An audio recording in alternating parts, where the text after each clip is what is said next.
Welcome to my channel. My name's Jared. This is another Sunday update video. I also post build videos on most Wednesdays, so be sure to check those out as well. Today, we're talking about the motorcycle-powered Fiat project. If you saw the last build video, you would have seen that I made new upper and lower control arms. There's still more work to be done on the lower control arms. There's going to be a cross member here that will interact with the bump stop. There'll also be a plate here with an attachment point for the rod for the push rod suspension. The lower control arms are adjustable, so that will allow us to adjust the camber. When I installed the wheels, they set too far forward. You couldn't actually turn the wheel in, it would hit the front fender well. I considered moving the whole suspension back to make it fit the fender well, but it was pretty obvious that then the tire would actually hit the inner fender well on the back, and so that wouldn't work either. So after a long time, I finally built up the courage to just cut the fender well. And I'm pretty happy with the way that it came out. I might try to reshape it just a little bit more, but it fixed our clearance issue, and overall I think it looks fine.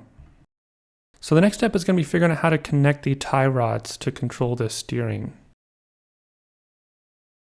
Now it looks like you might be able to just connect that tie rod to this tie rod end and be fine, but the reality is you could have some pretty bad bump steer. When designing front suspension, there are several angles to pay attention to. The angle of this upper control arm, and the angle of this lower control arm, and the angle of this tie rod all need to meet at one point off in the distance.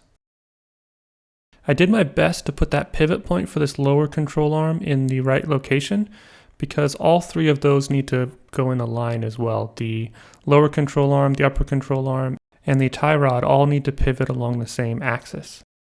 The plan is to use these Heim joints. I could attach this either on the top or the bottom, and I could even space them up or down to control the angle of this rod. I can also do the same thing on the other end. I could put this on the top or the bottom, and I could space it up or down to a certain extent. So I have a little bit of control over the angle of this tie rod, so hopefully that's going to help eliminate all bump steer. If I end up attaching the tie rod to the top rather than the bottom, that's going to change the Ackerman angle, which allows the inner wheel to turn sharper than the outer wheel, which is necessary, otherwise your tires would be skidding around the turn, not rolling through the turn. And on this car, that seems to be controlled by this front steering rod. So I can make this shorter or longer, and that will change the Ackerman angle.